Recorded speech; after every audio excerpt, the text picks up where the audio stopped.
Par hasard, une femme découvrit un petit trou de serrure dissimulé sur la tombe de son père. Intriguée, Lisa sortit la clé que son père lui avait laissée en héritage et l'inséra avec précaution. En tournant doucement, une porte secrète s'ouvrit lentement sous ses yeux. Poussée par la curiosité, elle pénétra prudemment à l'intérieur. Ce qu'elle découvrit la laissa bouche bée, une pièce souterraine secrète, remplie de trésors insolites et d'objets mystérieux. Son attention fut attirée par une caméra posée sur une table. En l'allumant, elle trouva une vidéo enregistrée par son père avant sa mort. Il y révélait qu'après des années de recherche sur un ancien tombeau, il avait découvert que la reine, qui y reposait ne symbolisait pas la richesse, mais une terrifiante force de mort. Pour empêcher cette puissance maléfique de tomber entre de mauvaises mains, il avait orchestré sa propre fausse mort et était parti seul explorer le tombeau.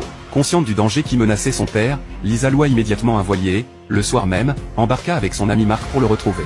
Mais en pleine mer, une tempête monstrueuse éclata au cœur de la nuit. Le bateau, malmené par les vagues, menaçait de se disloquer. Paniquée, Lisa et Marc virent le navire se fissurer. Alors que le voilier sombrait, Lisa sauta courageusement dans la mer déchaînée. Après un effort surhumain, elle atteignit la rive, épuisée, mais distingua une silhouette indistincte. Avant qu'elle ne puisse réagir, on l'assomma. À leur réveil, Lisa et Marc se retrouvèrent captifs d'un gang de pilleurs de tombes. Forcés à travailler sans relâche, ils côtoyaient même un vieillard de 80 ans, exploité pour accélérer l'excavation des cercueils. Comprenant qu'ils mourraient d'épuisement s'ils restaient, ils décidèrent de s'échapper. Profitant d'un travail en extérieur, Marc saisit une pelle et frappa un garde, puis ils s'enfuirent à toutes jambes. Les pilleurs, lancés à leur trousse, ouvrirent le feu. Lisa et Marc se protégèrent derrière des arbres, mais ils finirent par atteindre une impasse, une falaise abrupte s'ouvrait sous leurs pieds, surplombant un gouffre de plusieurs milliers de mètres, avec une rivière tumultueuse en contrebas. Leur seul espoir était une vieille bûche reliant les deux côtés du canyon.